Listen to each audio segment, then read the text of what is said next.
Hello, everyone. Thank you for joining us. We try to wait a little extra time just so more folks could join us. But I think we have a pretty good number of folks here. So we're going to go ahead and get started. My name is Santiago Ibanguerra. I'm the Keck Director of the Hulbert Center for Southwest Studies.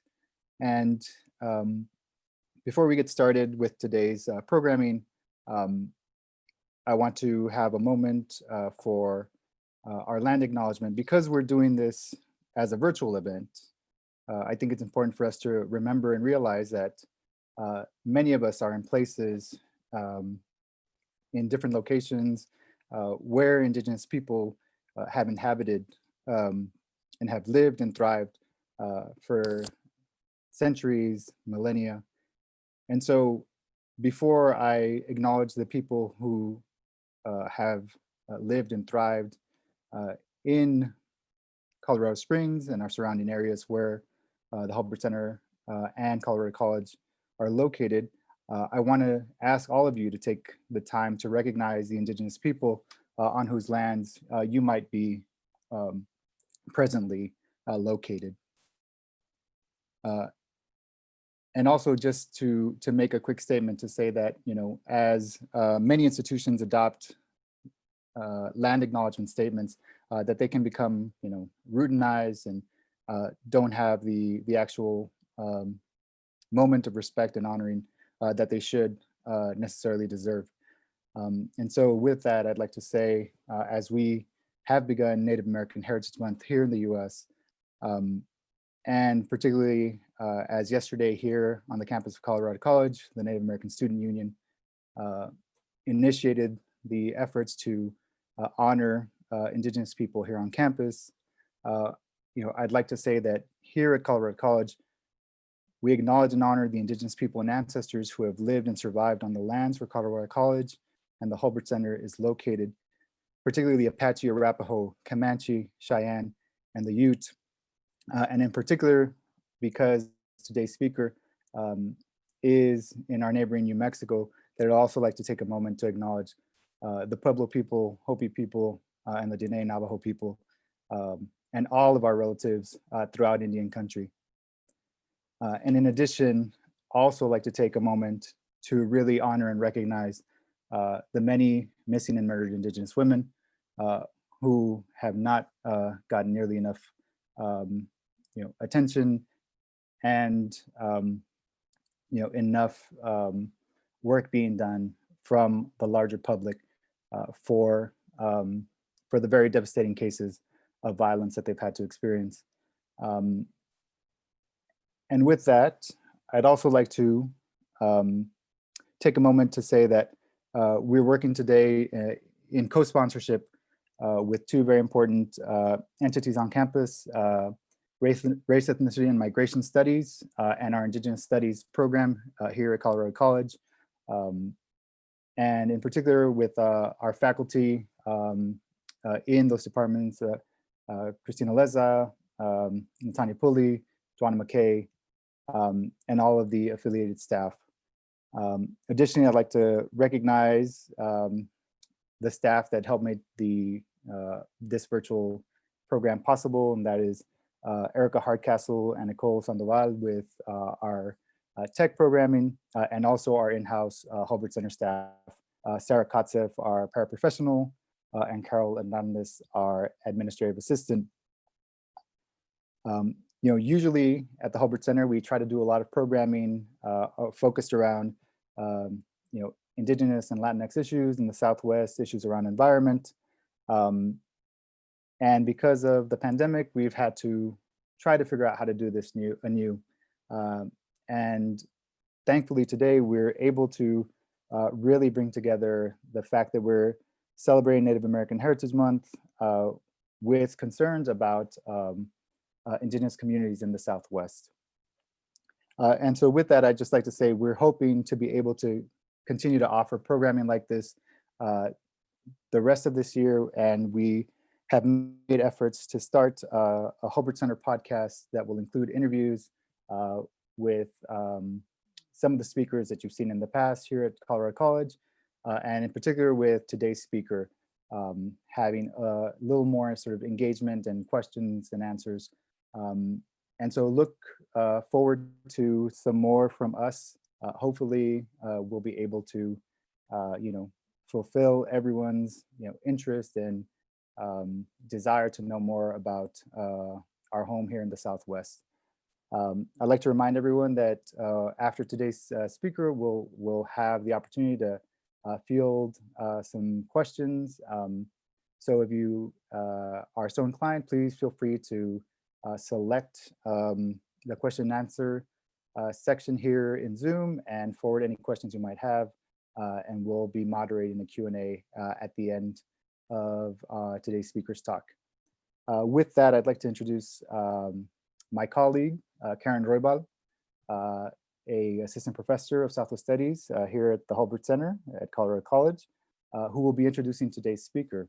And she did much of the work to helping make sure that we'd have a great speaker lined up for this first event. So, yeah, welcome my friend and colleague, Karen Roybal. Thank you, Santiago. And welcome to everybody tonight. I'm really honored to introduce our speaker this evening. I was thrilled when I approached Dr. Yazzie, I think it was at WHA last year, to ask her about the possibility of speaking at Colorado College with the hopes that she would be able to engage with our community and our students. And so it's a bummer that we're online, but I'm so thrilled that Dr. Yazzie was able to join us on Zoom. Dr. Melanie Yazzie is an assistant professor of Native American Studies and American Studies at the University of New Mexico. She specializes in Navajo and American Indian history, political ecology, Indigenous feminisms, queer Indigenous studies, and theories of policing and the state. She also organizes with the Red Nation, a grassroots Native-run organization committed to the liberation of Indigenous people from colonialism and capitalism. Tonight, her talk is titled Produced Water and Colonial Dispossession in New Mexico. And Dr. Yazzie, we're so excited to have you, so welcome. Thank you. Folks can hear me, right? Sound good? All right, excellent. Thank you so much for that welcome, both Santiago and Karen. YATES, Melanie Yazzie nishe, Bilagana nishlem on deshkijni bashichin, Bilagana dashiche, although Totsoni dashinala. It's just my Navajo introduction of who I am for any Navajo folks who might be listening right now. I actually was offered a job at Colorado College a few years ago when I was on the job market. I finished my PhD in 2016 from UNM and turned it down because my heart was still very much in New Mexico. So it's really nice to kind of be back in the Colorado College community, even though it's virtually, and I'm sitting here alone in a room talking to a screen. So I'm going to get my tech set up here. I have a bit of a PowerPoint, and I'm going to start off with a video. So give me a moment. All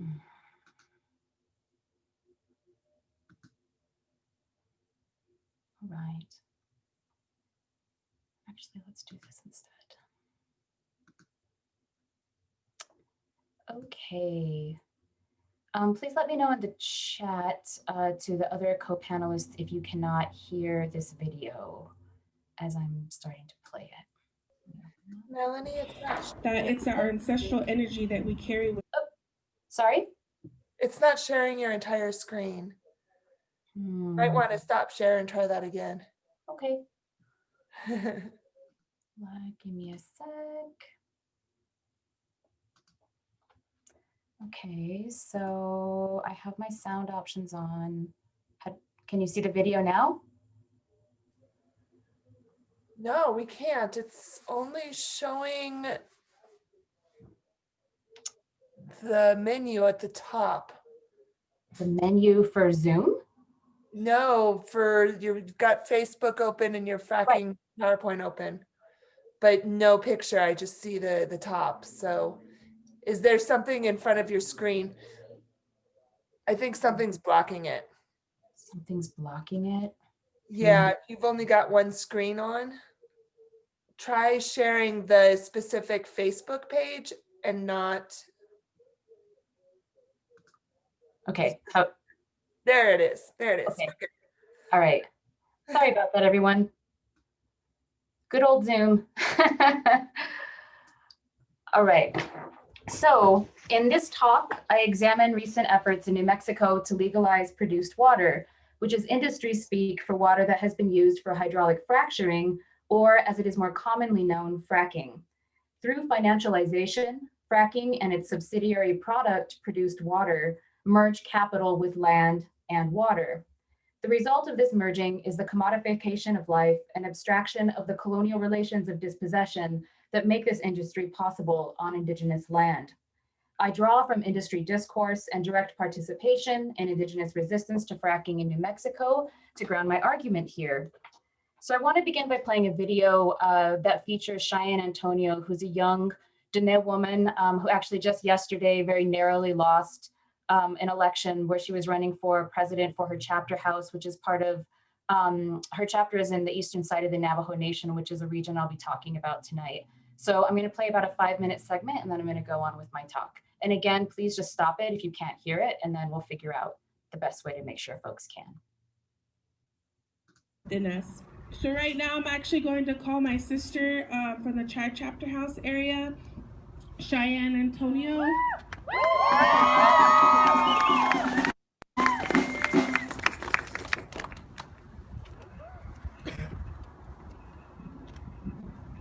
YATES. Hello everyone, good morning, good afternoon.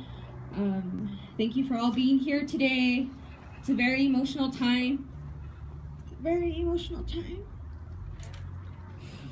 Because this is even more stolen land. You know, we can't even get an assessment. We can't get an environmental assessment. We can't get a cultural assessment. We can't get shit from these people, and they continue to steal more land for the benefit of this fucked up state, for the benefit of this government that continues to target my people. Every day, we are worried for our lives. We are worried about getting sick. We are worried about getting pulled over by the fucking police. And the police, they bring them in. They bring the oil companies in. The police aren't in our favor. It's scary. And tomorrow we have to see our homelands go for sale for $2 an acre. It's hard. It's hard to know that in the future that I am going to have to worry about my health and my kids, my family, with the much struggles that we have now as a family. We gotta worry about it for the rest of our lives. And these cities profit off of it. Our Navajo people feed your cities. Gallup, Farmington, a missing and murdered Indigenous women report just went out, and New Mexico is the #1 for missing and murdered Indigenous women. Albuquerque, Santa Fe. It's hard. It's really hard. And now we have to worry about tomorrow. Our lands are sold online. We can't even voice our opinions. We can't voice our opinions here. We can't voice our opinions at the state. We've tried all of it. This has been going on since 2003. This has been going on since 1912, before the state was even founded. My great-grandmother, till this day, still does not have running water. Till this day, does not have running clean water. The luxury that people have in the cities, we don't have that. Our families that live off the land, we don't have that luxury. We have to worry about everything.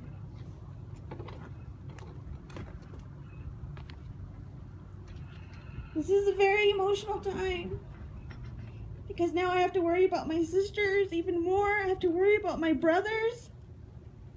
Because the violence is so fucking real. not only to our bodies, but to our land. We can't, it's $2 an acre. And these departments, they don't follow through on their assessments. They don't follow through on talking with us. Because we have shitty roads. We don't have access to a grocery store. We don't have access to clean foods, organic foods. We don't have access to that. Because we grow it. And now you guys are coming for our water. So thank you all for coming. I don't know what else to say. I've done just about everything. Just done about everything. And so please, just when you go home, think about that. Think about your water, because it's coming from somewhere and someone's being affected by it.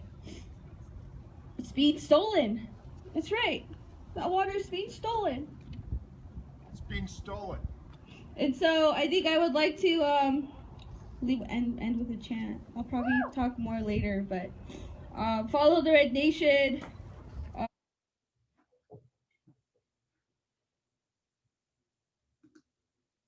All right, I'm going to transition to a PowerPoint and then I'll keep moving through.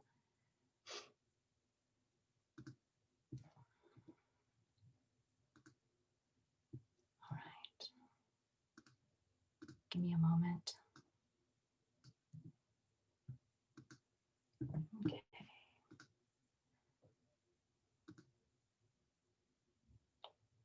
All right, so can you see this screen? It should be the PowerPoint. We're good, Melanie. All right, great. All right, I'm going to enlarge it. I'll actually start down here. Actually, let's start here. Excellent. There we go. All right, sorry about some of those delays. Yeah, so again, that was Cheyenne Antonio, who's a young Dene woman. I'll be kind of weaving her story in and out of this talk, but it's not just a story of the kind of activism and the work that she does on behalf of her community. You know, her bid for chapter president yesterday was really about young, Indigenous women taking on, the behemoth of the oil and gas industry, not just politically, but that the theories of power that I'm talking about and I'm advancing and drawing from in this talk really come from Indigenous women who are on the front lines against fossil fuels. And really listening to them, not just as historical or political actors, but as people who are producing knowledge and who are producing theory for how we might understand the really difficult situation that we find ourselves in given climate change, and how we might draw from Indigenous frontline resistance, particularly Native women, and how in the kind of alternatives and the kind of future that we're trying to chart for humanity, on a planet that is dying and experiencing its 6th mass extinction event. So the stakes are quite high regarding what I'm talking about. So these words by Cheyenne were delivered on December 5th, 2018, at a protest in front of the state headquarters of the Bureau of Land Management in Santa Fe, New Mexico. Protesters, most of whom were Dene or Navajo and Pueblo, gathered on that cold winter day to shut down what was, at that time, one of the largest auctions in New Mexico history to lease public land for oil and gas development. Monitored by the BLM and is administered through a virtual oil and gas property marketplace called EnergyNet. The 2-day auction resulted in the lease of over 86,000 acres of public lands in New Mexico. The reason? Fracking. Parcels up for lease in the state included more than 43,000 acres in the greater Chaco region of Northwest New Mexico, which is where Cheyenne's community is, and 41,000 acres in Southeast New Mexico's greater Carlsbad Caverns region. As it had done consistently for over 2 years, the New Mexico Bureau of Land Management successfully leased 100% of the public land up for auction that December. So this map that you can see on the slide I have here, kind of the yellow clusters, right? So up in the kind of the left, the upper left corner, that's kind of eastern side of Navajo Nation, right? That's the northwestern part of New Mexico. And down in the southeast, that's the Permian Basin, which I'll be talking about a bit in the southeast part of the state. And those represent the amount of federal lands that are currently leased out for fracking. So this balance of acreage up for lease during the auction was unusual and telling. A February 2019 report by the New York Times claimed that at its current rate of production, the Permian Basin could surpass the Ghawar oil field in Saudi Arabia as the largest oil field in the world. 2 months later, in April 2019, Energy in Depth, an online publication of the Independent Petroleum Association of America, reported that the Permian Basin had in fact already passed the Ghawar oil field by the time the February 2019 New York Times article appeared. Until environmentalists began organizing to protect Chaco Cultural National Historical Park in May 2015, when a coalition of Diné and non-native environmental groups sued the Bureau of Land Management for failing to mitigate the environmental impacts of fracking on one of New Mexico's 3 World Heritage sites, little attention had been paid to the fracking boom transforming the landscape in Northwest New Mexico.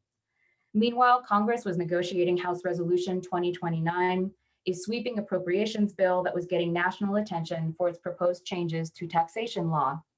Like most appropriation bills, House Resolution 2029 had dozens of unrelated laws bundled into the larger appropriations package. The bill passed through Congress successfully and went to then President Barack Obama, who signed it into law in December 2015. Hidden in the appropriations bill was a law that lifted a 4-decade limit on exporting crude oil from the United States abroad. The law ushered in a nationwide stimulus package to reboot the American economy after the Great Recession of 2008 and 2009. The source of this new wealth? Fracking.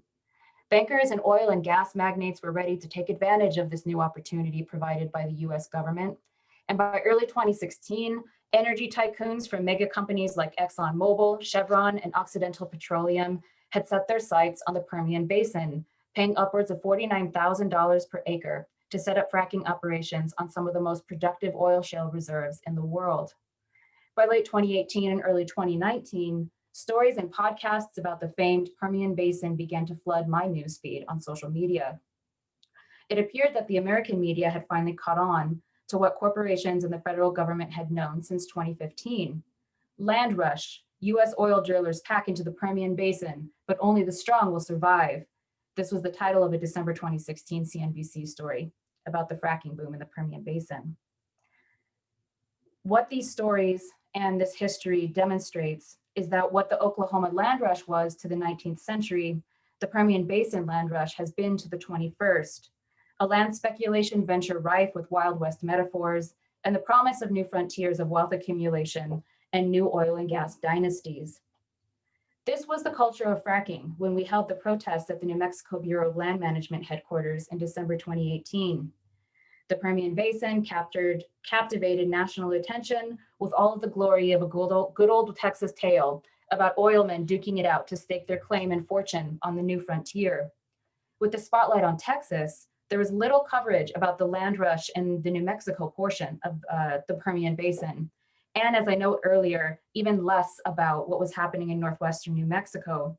The amount of land, again, 43,000 acres, up for lease in the greater Chaco area in December 2018 exceeded the amount, which was 41,000 acres, up for lease in the famed Permian Basin by 5%. Again, this was unusual. Well over 95% of all lease sales of public lands in New Mexico since September 2016 had taken place in the Permian Basin and not in the greater Chaco region in the northwest portion of the state. While we can speculate about the reason for this sudden interest in northwest New Mexico, what's interesting to me in this talk is the response it generated. Following the suit in 2015 and other more local efforts to ban fracking on the eastern side of the Navajo Nation, a larger strategically organized wave of grassroots Indigenous resistance to this latest land grab emerged, captivating regional media and politicians alike. In a March 2012 interview with Rolling Stone, fracking tycoon and founder of Chesapeake Energy, Aubrey McClendon, bragged about his reputation in the oil and gas industry as a quote unquote landman, the person who negotiates leases with the federal government that allows for drilling. Landmen were always the stepchild of the industry, he said. Geologists and engineers were the important guys. But it dawned on me pretty early that all their fancy ideas aren't worth much if we don't have a lease.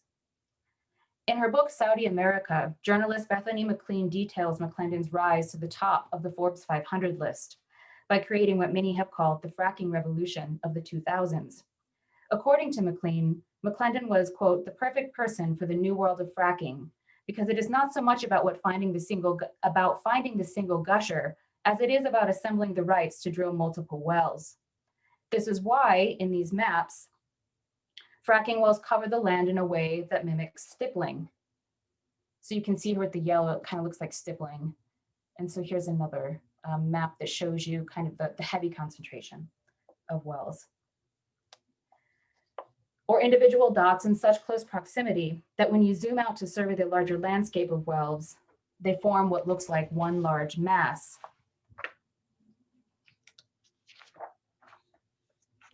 McLean goes on to note that in the decade before 2004, Chesapeake Energy spent around $6 billion acquiring properties, companies, and leases. McClendon referred to that period as the, quote, Great North American Land Grab, echoing the famed Oklahoma land rush of 1889 that claimed 1.9 million acres of indigenous lands open up for settlement and speculation by the US government through the 1887 Dawes Severalty Act, which is also known as the General Allotment Act.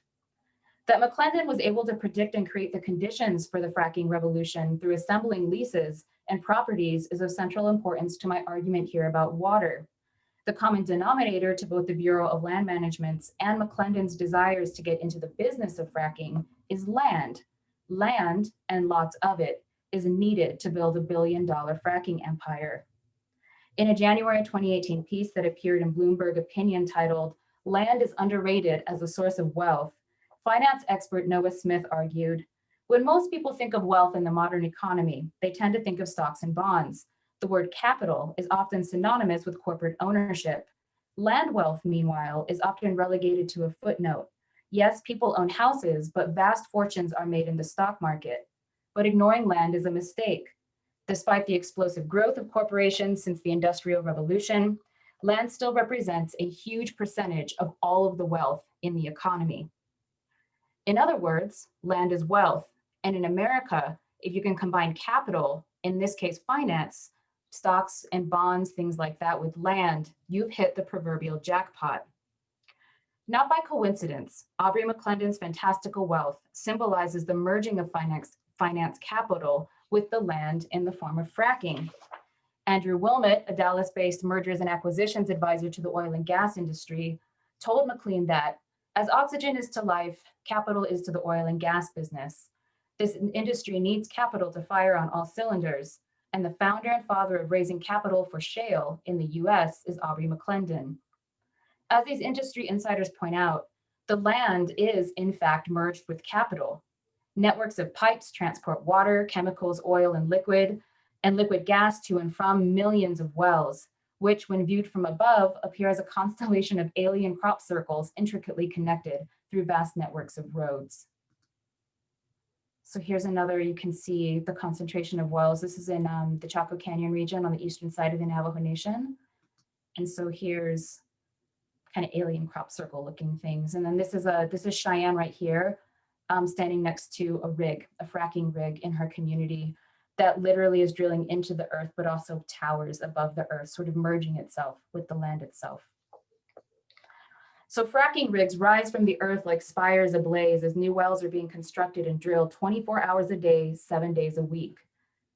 But fracking infrastructure isn't just limited to what we see above ground. Fracking is, after all, a method of drilling into the earth horizontally, averaging a depth of 8,000 feet below the earth's surface, where high pressure water is blasted at shale to crack it open and gain access to the oil and gas trapped within. On the surface, underneath, above, fracking consumes the earth. It becomes the earth and the earth becomes it. The land quite literally becomes capital. In Red Skin, White Masks, Dene political theorist Glenn Coulthard argues that land is the basis of primitive accumulation in a settler society. In the introduction to his book, Coulthard revisits the chapters in the first volume of Karl Marx's Das Kapital that address primitive accumulation. He argues, changing the idyllic portrayal of capitalism's origin by economists like Adam Smith, Marx's chapters on primitive accumulation highlight the gruesomely violent nature of the transition from feudal to capitalist social relations. Coulthard goes on to argue that Marx's historical excavation of the birth of the capitalist mode of production identifies a host of colonial-like practices that served that served to violently strip non-capitalist producers, communities, and societies from their means of production and subsistence. Coulthard points out that dispossession set the stage for the emergence of capitalist accumulation and the reproduction of capitalist relations of production by tearing Indigenous societies from the source of their livelihood, the land. While Coulthard draws from Marx's insights about primitive accumulation, he also argues that we ought to understand capitalism not just as a linear progression of modes of production that lead to the dominance of a certain form of economic practice, in this case capitalism, but also as a social relation that persists through time. And for Coulthard, in settler societies like Canada or the United States, the primary social relation at work is one animated by dispossession, or more precisely, the dispossession of Indigenous land. He calls this the colonial relation. There we go. So let's return for a moment to the December 2018 protests. So this was the flyer. So I participated in this protest. So this is the flyer that the grassroots organization that I organized with created. And then this is a picture of us after we took the intersection after the protest in front of the BLM offices in Santa Fe. So the lineup of speakers at our makeshift press conference and the symbolic delivery of the largest number actually of anti-fracking petitions in New Mexico state history to Bureau of Land Management officials had taken place. Diné and Pueblo activists decided to cap off the protests by marching from the New Mexico BLM offices to a major intersection a few blocks away, temporarily shutting down traffic with a 40-foot wide banner that proclaims public land is stolen land. It's the banner you can see here. While these activists had never read Das Kapital except for me because I was there, or in all likelihood had never read Glenn Coulthard, they knew exactly what the colonial relation that Coulthard speaks of looks like. They know what it feels like. Cheyenne Antonio, right, whose impassioned and heartbreaking speech began this presentation, shows us all too clearly this truth. For people like McClendon, the colonial relation looks like opportunity. It looks like wealth. It looks like a chance to relive settler fantasies of homesteading and building a nation. For him, it is exhilarating and satisfying. However, for Indigenous women like Cheyenne and other women from communities overrun with fracking wells and man camps, it looks like murdered and missing Indigenous women and girls. It looks like poverty, and it feels like rage and despair. In the context of a protest against fracking, the claim that public land is stolen land is one that pierces the veil of business as usual to pinpoint the colonial relation at work in a contemporary moment of land grabs for fracking, which is why our flyer actually said, "Stop the settler colonial land grab."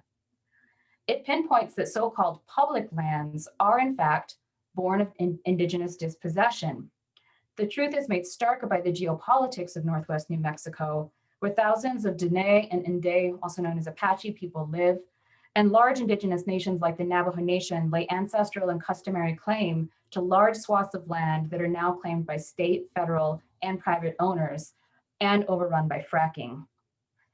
As these Indigenous authored protest materials point out, the dispossession of Indigenous land is the origin story of capitalism in New Mexico, an original moment, an inaugural link in the chain of production that makes the accumulation of capital via fracking possible in the present. But as Coulthard reminds us, dispossession doesn't occur in that original moment of primitive accumulation alone. As a structural phenomenon, dispossession is iterative. It must be reinforced and reperformed in the present to make permanent the colonial relation, especially when challenged by folks resisting on the front lines. In other words, through financializing the land, frackers and their investors perform a stunning act of colonial dispossession, even whilst they obscure the colonial relation at play by abstracting the materiality of the land, and in this case also produced water, which I'm about to talk about, into commodities and finance capital that are seemingly sort of separated from the land. So there's kind of this double play happening.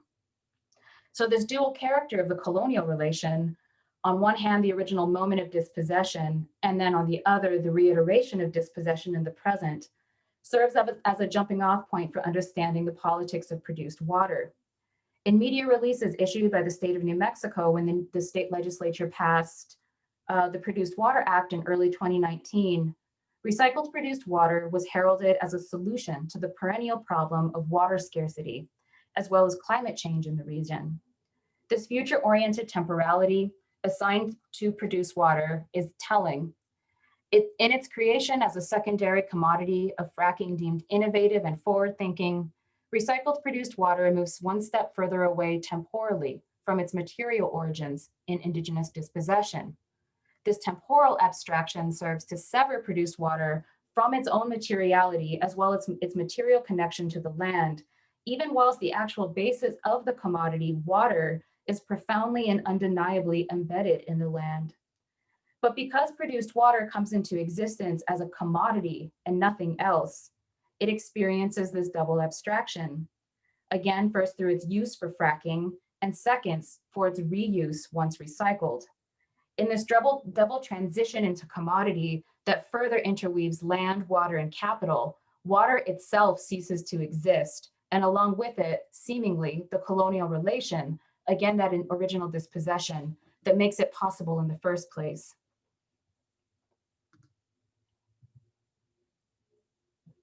So here's another, this was the prior month in 2018, where we were outside a very affluent hotel in Santa Fe because we had gotten a tip that there was a closed door meeting between fracking industry executives and top state officials in New Mexico about trying to reintroduce produced water into the hydrological cycle and potentially into municipal water supplies in New Mexico. And so we protested, and this is some of the photos from that day.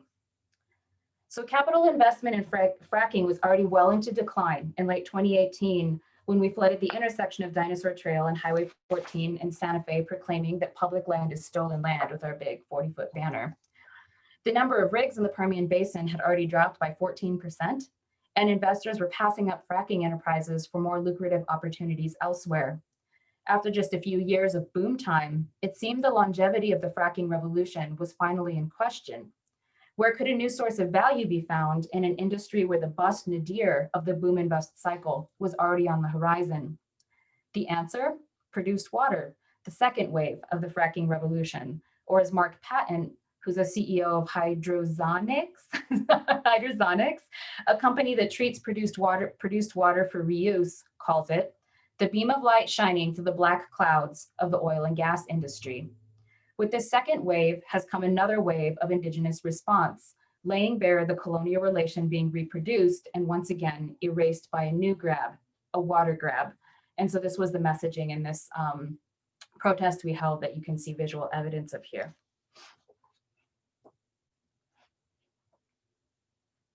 While most efforts to develop recycled produced water, what in industry logo is referred to as midstream water management, predictably focus on the Permian Basin, Dene and Pueblo activists know that Northwest New Mexico is not far behind. Why else would the BLM put 43,000 acres on the chopping block mere weeks before state legislators signed into law the Produced Water Act? And so as state bureaucrats and industry executives marvel at this newest opportunity for growth and funnel millions of dollars into research and infrastructure, Indigenous people of New Mexico ready themselves to remind this newest class of landmen, the watermen, that Indigenous land is not for sale, that water is life, and that trespass will be met with resistance. So this was, I wrote this talk and I've been developing this chapter. It's part of a larger book project over the course of the pandemic. And actually what I just read and shared with you was something that I wrote right before the numbers started to creep up in the United States, the COVID-19 numbers, in sort of mid to late February of this year. And so given, what happened yesterday, i.e. the US elections, and as well as sort of the future that we're kind of looking at with fracking, I wrote kind of an additional section to this talk, and I'm going to read it now to kind of close out. It's based on a projection and a prediction that Joe Biden will actually be our next president. It was interesting to write this talk because the oil and gas industry, as many of you have known, or possibly maybe you don't know, but the pandemic has completely tanked the oil and gas industry in the United States. It's really transformed the conditions of that industry. And so, even though I wrote this just about 6 months ago at the beginning of 2020, some of this information is already, It's not moot or sort of in the past, but it has already been massively revised because of the economic conditions and frankly, the changes to global capitalism that have occurred because of the pandemic. So I wrote this last section to kind of think about what this means for the future in New Mexico, what this means for climate justice and environmental justice politics, and then hopefully we can open it up for some questions. So I wrote this talk in February of this year, right as the pandemic was hitting North America. Fracking has changed drastically under the conditions of the COVID-19 pandemic. The pandemic induced a crash in production, which sent US crude prices to less than zero in April, which was shocking. I don't know if anyone else was shocked, but I was shocked when I saw that. An October 15th piece in the Financial Times, so just a few weeks ago, noted that the Permian Basin was already out of favor with Wall Street for its failure to generate profits, even while it made the world's biggest oil and gas producer under Donald Trump's energy dominance plan. But over the past 7 months, the number of operating fracking rigs has collapsed even further by more than 60%, and US output is now about 11 million barrels a day, according to the US Energy Information Administration, which is 15% less than its peak.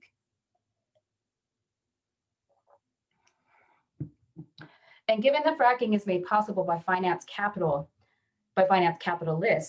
who devour land and water as rapidly and aggressively as possible to reap large gains before the economic risk becomes too great to continue, and they move on to the next horizon of potential profit, like produced water, for example, Wall Street has closely tracked these developments during the pandemic and largely turned its attention to renewable energy, which may prove to be the next greatest source of energy-produced wealth, not only in the United States, but globally. In an October 12th article, so again, just a little under a month ago, that also appeared in the Financial Times, Will Van Loo, who is the chief executive of Quantum Energy Partners, a private equity firm that is the biggest US driller after ExxonMobil, stated that he is adjusting his company's strategy to reflect investors' growing disquiet with fossil fuels. The company's new 10-year fund, which is called 8, like Roman numeral 8 VIII, and is being launched this month, has been allocated $1 billion of about the $5.6 billion of the company's total capital commitment. The fund is reserved specifically for quote unquote energy transition investments, which is a trend in the oil and gas industry more broadly. So it's also important to remember that both the Obama and the Trump administrations injected public money, meaning our money, into what is largely considered an unprofitable business to get the nation out of the Great Recession of 2008 and 2009.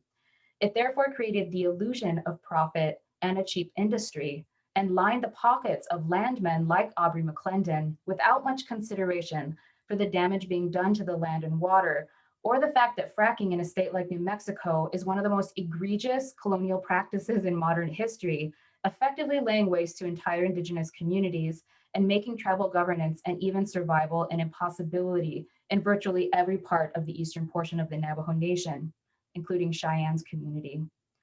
It's therefore important for us to be honest about the fact that the US government, under both Democratic and Republican leadership, has subsidized large-scale Indigenous dispossession and a truly mind-boggling destruction of land, water, atmosphere, and subterranean space via fracking for years.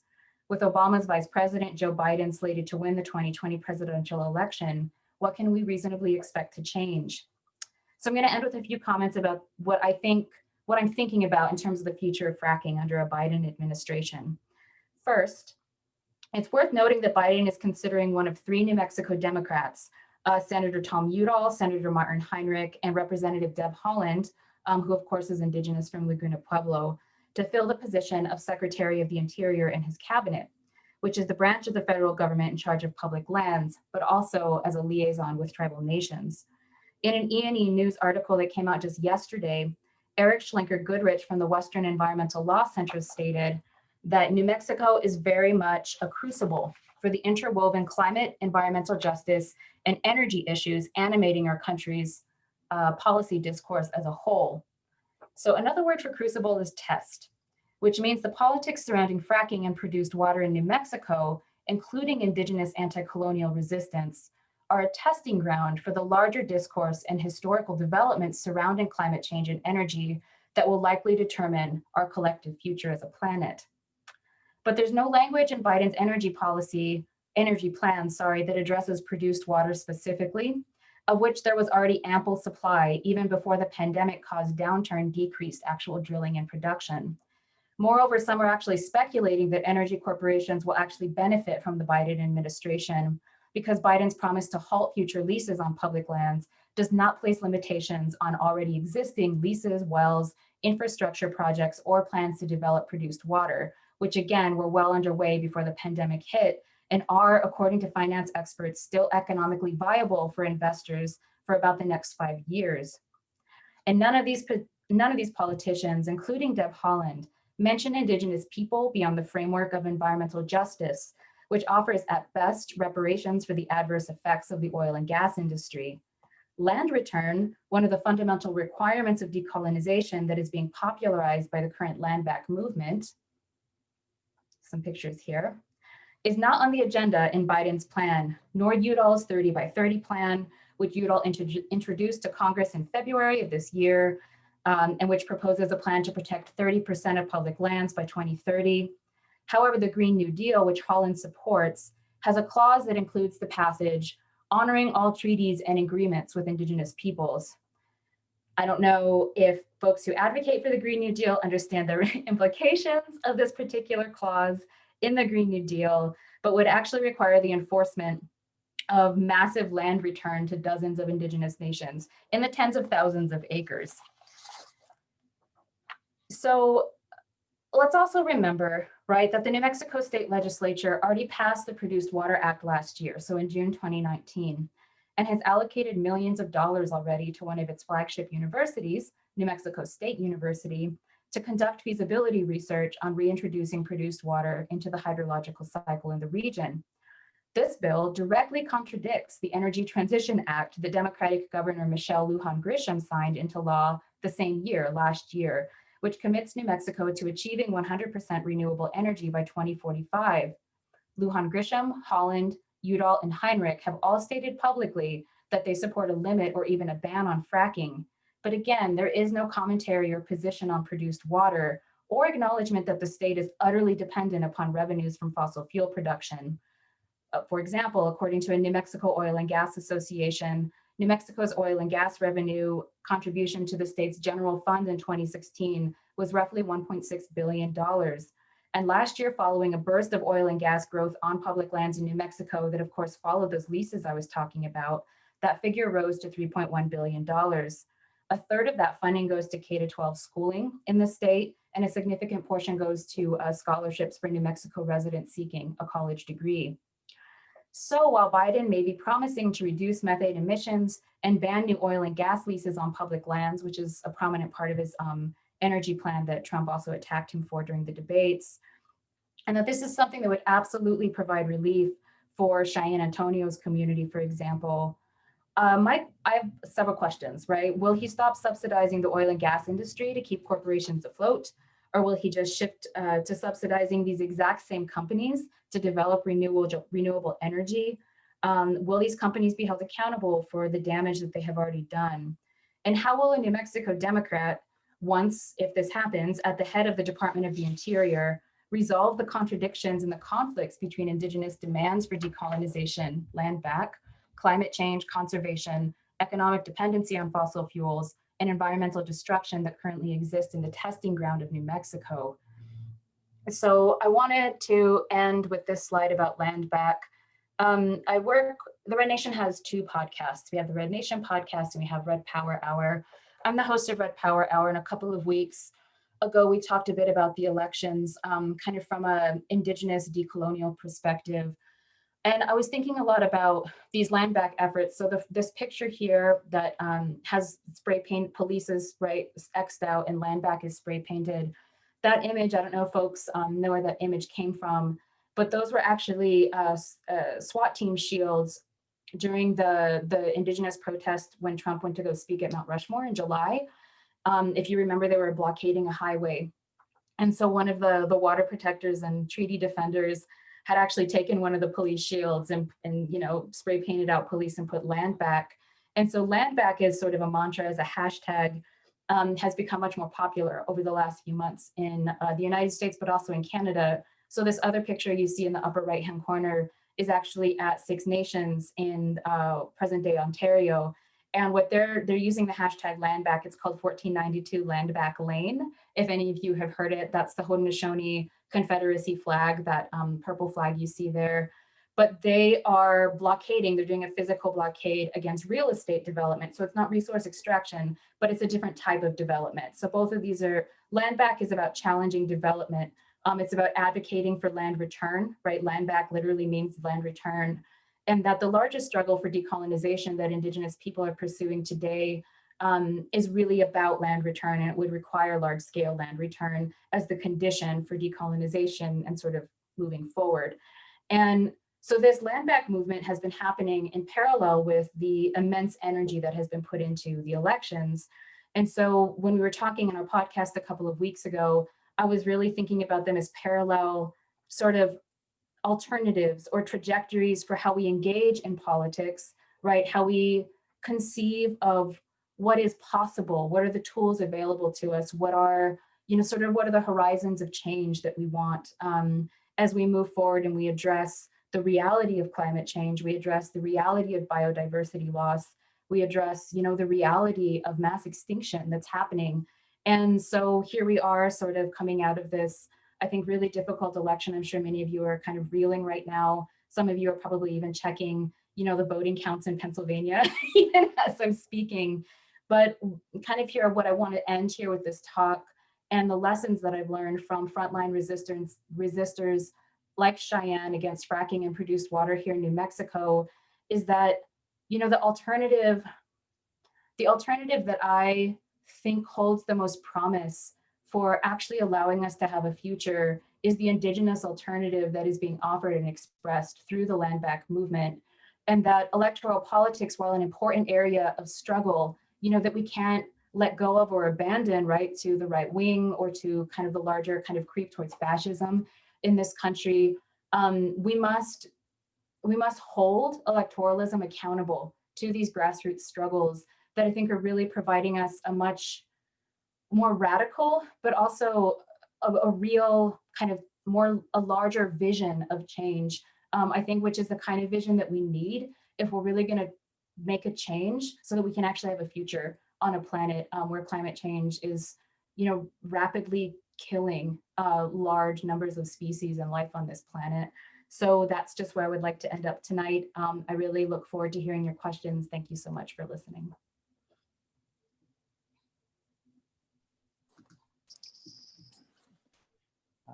Thank you. Thank you so much, Melanie, for a great presentation. I think really when we set up this talk originally, knowing that it was going to be the day after election, right? We had anticipated how timely it would be, but I don't think we really, we really felt like how powerful, impactful, and really sort of pertinent to these larger discussions, right? Whichever candidate ends up, right, conceding and then winning. Or yeah, I mean, I could be totally wrong. I think all of us feel like that, right? But I do think I want to let everyone know, if you can submit your questions in the Q&A feature for us, and then I and my colleague Karen, hopefully we will also try to engage Melanie in some conversation right now. I was really struck, Melanie, by the sort of the nuance of the Green New Deal that you brought up, right? And I think about in particular the sort of, if we think about the long history of Indigenous dispossession in the Americas, right, and the sort of the paternalism that came with sort of like the justification of why dispossession from settler colonialists was justified, was that this sort of like economic imperative, right, that the Indigenous populations aren't maximizing the output of these lands, right, and so we're going to displace them and dispossess them because we're able to do this work much better than they can, right? And it seems like that's something that just has been so difficult to shake, right? That there are alternative visions of how, how land can be engaged with, right? And how, in many ways, the Green New Deal sort of acknowledges that, right? The key sort of feature that you pointed out, and I can't help but think of a particularly important political figure in the moment, right? AOC, and her sort of strong identification with, with sort of like a feminist perspective, a woman-centered perspective, and also, a heavy, as part of her Boricua identity, this sort of heavy engagement with this sort of, indigenous Boricua identity, right? And how much that might influence her push to sort of, to have that be a key feature in it, right? So I was hoping you could speak a little bit to, the fact that, right, you're an Indigenous woman, an Indigenous feminist, that, you featured a prominent voice of an Indigenous woman activist.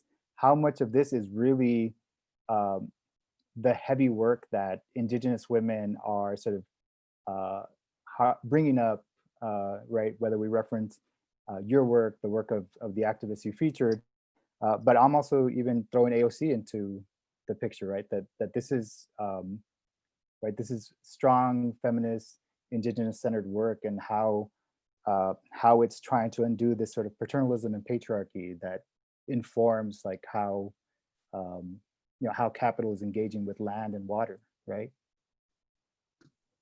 That's a really great point. So something I do in some of my published work, and then what I'm also working on another book project about queer Indigenous feminism.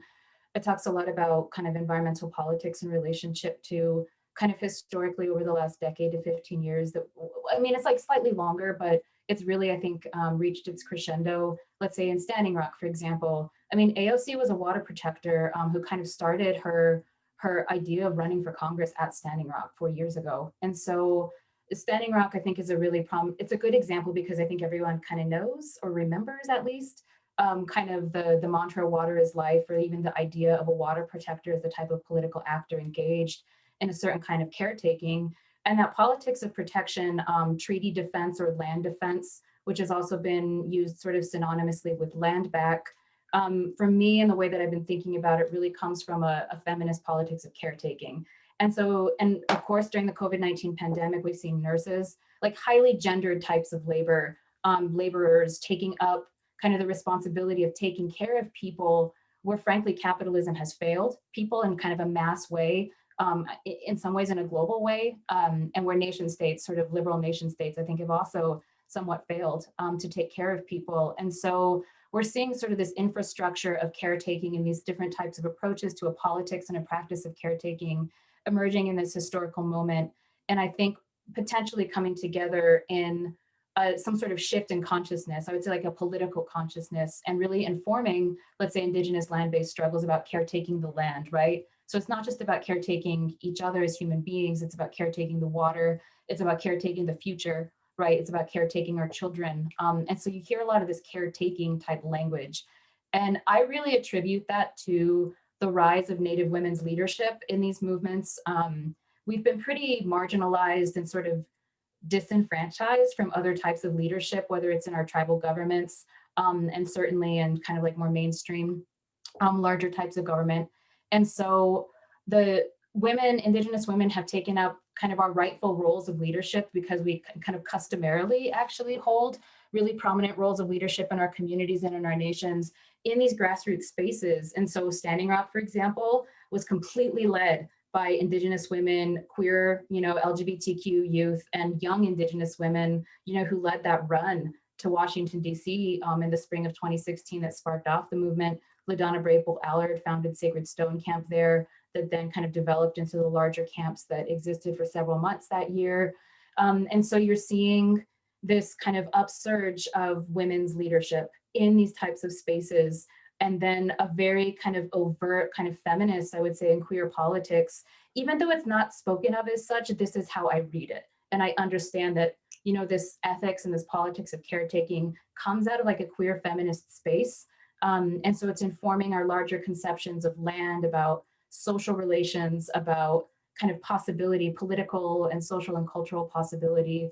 So it's not a coincidence that you're seeing the confluence between gender and sort of social movements and political history right now. Of course, the Women's March, right, was like the largest march in the history of the United States, wasn't it? Right after Trump's inauguration almost 4 years ago. You know, the Me Too and the Time's Up kind of phenomenon, you know, that's been happening over the last 3 or 4 years in the country. So there's something very feminist going on, is what I'm saying. And it's influenced, absolutely influenced, and has also, I think, come from Indigenous frontline struggles that have to do with the land and the water and the environment. Thank you. That was yeah, a great great thing for I think all of our you know, viewers to sort of think about. Karen, did you have, we have some questions coming in, but I just want to check to make sure if Karen didn't have anything she wanted. I'd say let's get to the questions, because there's some good questions coming in. Yeah, so Melanie, we have a question from one of our attendees that's basically, you know, great talk, Dr. Yazzie. They're curious if the produced waterwork is only a chapter in an upcoming book, if you're going deeper into the notion and literature of hydrosocial cycles, disrupted and segmented. It seems like there's great promise in moving the notion of a horizontal resource frontier into the vertical resource frontier metaphor because of fracking. So I think somebody really wants to read, you know, much more of your work and is looking for avenues to access that. So, and also because, you know, you have an audience here that might be, you know, potential readers of more and more of your work now that they know about it, right? Thanks for that question. And also thank you for kind of thinking through the relationship between the horizontal and the vertical, and kind of theoretically how that helps us think about the hydrosocial.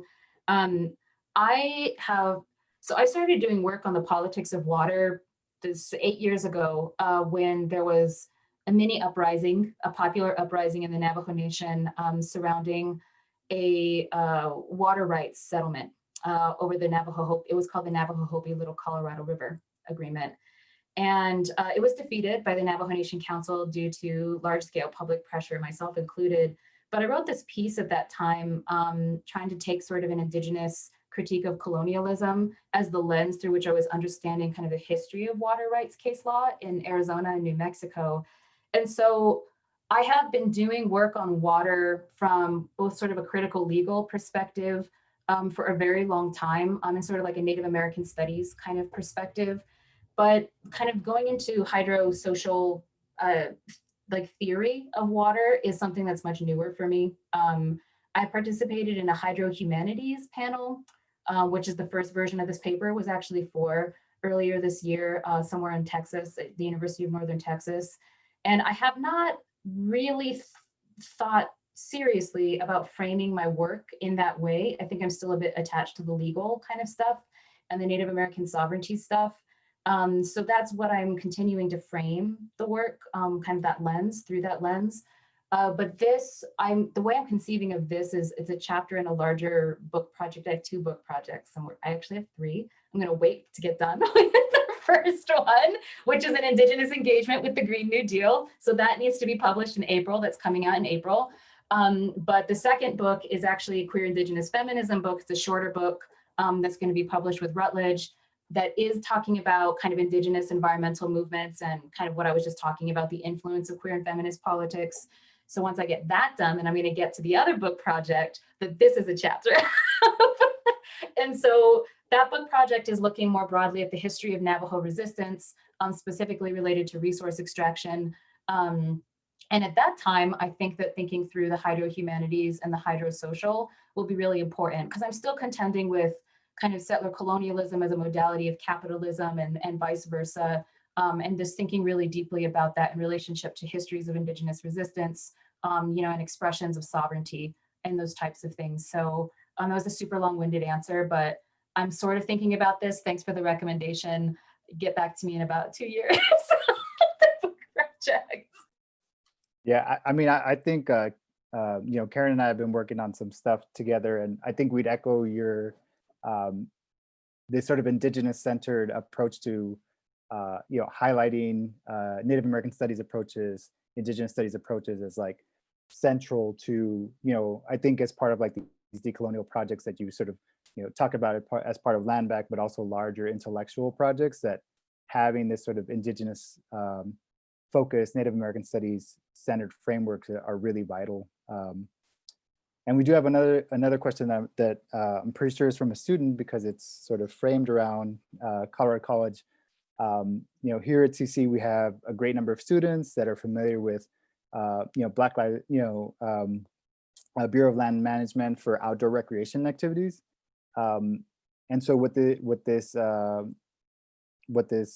participant is asking is, what can individuals that are going out to engage in recreational activities in the Southwest, what can they do basically to express their sort of disdain for fracking practices? I think potentially even solidarity, right, with with Indigenous communities in the Southwest whose lands have been taken as part of these sort of public lands.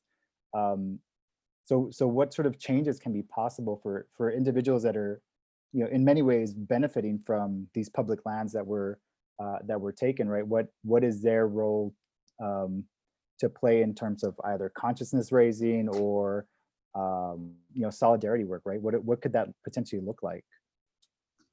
Ooh, great question. I think, right, the first step is understanding that the Bureau of Land Management, right, which is a subsidiary of the Department of the Interior, it's not a coincidence that the US government sometime in the 19th century decided that it was going to manage tribes and like public lands under the same branch of government, right? Because it was the liquidation of those lands from Indigenous people that created the need for this department in the first place. And so understanding that the BLM is, again, not Black Lives Matter, right? The Bureau of Land Management is itself kind of an entity of like ongoing colonial dispossession for Indigenous people on behalf of the US government is a massive first step. I think most people, especially folks who are kind of environmentally minded or motivated, often think of the BLM as a potential like a good guy, through like the environmental impact statement process, or, like an entity that is there to kind of provide a check against kind of like oil and gas industry, or just kind of like rampant development, trying to protect federal lands, right, for public use. And so I think just understanding the history, let's either be in national parks or of the BLM and these types of entities, and understanding the pivotal role that they played in settler colonialism and continue, I think is really important. And teaching those kinds of things in classes, right, and having conversations is really important. As somebody who goes out onto the land, that's a hard one, because I think from my experience doing some of this frontline organizing with other Indigenous people, we've had various amounts of success in New Mexico kind of forcing concessions from people in power by building really successful movements. And so you can't really do anything alone. And it's to be really honest and expect kind of a monumental type of change. I think you actually have to organize with other people, and make us think about something, and really organize strong campaigns with a lot of different kinds of people, I think, to have the kind of change that you need. So I would recommend getting more involved with something that exists. I know that's super hard during the pandemic because you can't physically get together with people really. But you can also just figure out like what Indigenous people are doing, where you're at, and join them and what they're doing. And most likely sometimes it's going to be confrontational. Sometimes you're going to be building campaigns in other ways, but just supporting like what the Indigenous people in your area are doing. I know there's been a lot of mobilization in Denver. It's been really exciting around various things. So that's just not too far up the road from Colorado Springs. So those would be my recommendations. Get involved doing work with other people. That's what I would really recommend. And also, everyone has a right to have a relationship with land. Everyone does, not just Indigenous people. It's just the values and how you interact with land that is really important.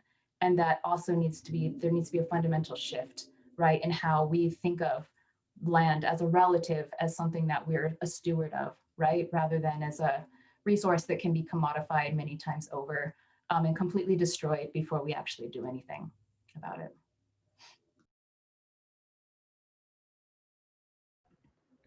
Melanie, I'm wondering if you can talk a little bit about the Red Deal. I had students read that, I'll read one of the sections in my second block class, was the environmental justice class. And I think that maybe hearing you talk about it a little bit more might get to, there was one question in the Q&A about what does land back look like to the people who occupy the land with their homes now. But I think like the Red Deal, like what's in there is very, how can I say this, like manageable for people to sort of say, what can I do, right? And so could you talk about that a little bit? Yes, thank you for that question. It's cool that you assigned the Red Deal. The book that I'm working on right now is actually the book version of the Red Deal, which is going to be quite more expanded. It's coming out in April of next year with Common Notions, which is kind of a progressive press, so be on the lookout for that. The manuscript was due yesterday, so we're moving forward on that. So the Red Deal is really, again, the Red Nation kind of brought together a bunch of different people from kind of a coalitional kind of approach, almost all Indigenous folks, most of them were youth, to try to engage with the Green New Deal, to think through some of the limitations the Green New Deal has in relationship to Indigenous demands for decolonization and land back, and then to provide sort of an offshoot from the Green New Deal from kind of a land back and Indigenous centric perspective. And so that's what the Red Deal is. But what we also wanted to do is we didn't want the Red Deal to be sort of like an aspirational or a theoretical kind of engagement, like an idealistic engagement. We actually wanted it to be a program that people could actually implement, right? Because we want people to take action, because we really need to take action. Like, you know, it's dire. Like what we're facing is really critical. And so we need to be taking action. And so so the thinking through, what does land back mean for, let's say, non-Native people, even Native people who are living in the lands of other Indigenous people, kind of those ancestral homelands? What it means is participating in policies, you know, to different types of reforms, different types of movements that, again, are fundamentally shifting how we relate to land. Even the notion of private property, right? And there's this whole analysis we can do of private property. That relationship, private property is a type of social relation we have with each other. It's massively important to how we construct gender and sexuality through like a heteronuclear family or through heteronormativity. And it also has everything to do, right, with how we relate to land. It's about caging land, right? It has to do with borders. And so when you hear all of these different movements, like the migrant justice movement saying like, abolish borders, you know, you need to abolish all borders. It's inhumane to have borders. All of these different struggles, the Black Lives Matter struggles against policing, because police protect private property. Like primarily, that's one of their primary jobs in this society in the United States, is to protect property, not necessarily people, or to protect infrastructure for capitalist development, for example. This is just the truth. I mean, this isn't like even a political argument. You just need to look at the evidence of the function of policing. And so all of these different movements are telling us these different things, and they're not necessarily saying it's about decolonization or necessarily about land back, right? But that what we're actually seeing in this historical moment, what we saw this summer with kind of the uprisings and the insurrection that happened after George Floyd was murdered in May, we're seeing people organizing on the ground right now to develop different types of alternatives and different options through the organizing and the mobilization itself that give us a different political trajectory and kind of type of possibility. And so this is kind of a long-winded, larger answer, that what people who are living on stolen land can do, again, I'm just going to keep saying it, is get involved with those movements, because they are coalescing around common goals. And that I think that people, working class people, and people of color and Indigenous people are really seeing, it's weird to say this, you know, when the election is still undecided, that electoral politics is a very limited venue in which to enact political change or engage in a certain type, it's a very limited type of participation. And it is what it is, but there's like this whole other thing we can be doing 364 days a year together, right? To develop alternatives. We can't just critique the system, we actually have to build the alternatives that we're seeking, right? Because the situation is really dire that we're facing. And so our values need to change, but the only way that that changes is if we mobilize together. The values around police changed in a matter of weeks this summer, right? We've seen history speed up drastically. The pandemic has completely changed our material conditions and has completely, utterly altered the future, right? In a matter of weeks. And so it's not like this thing that needs to happen years from now. I think we've seen remarkable consciousness, a change in consciousness around things that we never thought were possible, right? Even those of us who are seasoned at thinking about these things just this year. And so just thinking about what's transpired and what you've seen, right? Like values can change, but they only change because people mobilize. And by people, I mean like mostly poor and working class people. So join those movements. I know that's kind of an answer, kind of not, but I'm just going to keep saying it. Thank you. No, I mean, I think that was a great answer. And, you know, quite honestly, I think that's a really a great note to end on, right? And a reminder, I think, you know, to questions that students had, questions that, you know, Karen had, myself, and some of the other attendees, right, is that, you know, centering Indigenous voices in decolonial practice really sort of are, you know, significant and important to envisioning an alternative, right? An alternative that isn't rooted in paternalism and the type of destructive capitalism that that your talk today really highlighted for us. And so I want to take the opportunity to thank you for being with us. And I, you know, will let the attendees know that we hope to have a, you know, a conversation with you available pretty soon as part of our efforts at New Digital Programming. So, you know, thank you, Melanie, for being with us. Thank you for your great words. Thank you, Karen, for helping organize it, and thank you all of you for being here with us and really sort of listening and engaging with these ideas. And hopefully, you're able to take them with you and do some of the work that Melanie has, you know, so graciously called us to do. So thank you, everyone. Thanks for listening in a crazy time when the election is undecided. Thank you for your attention. I know it's hard. Thank you, Melanie, for being with us. It was an honor to have you. Have a good evening, everyone.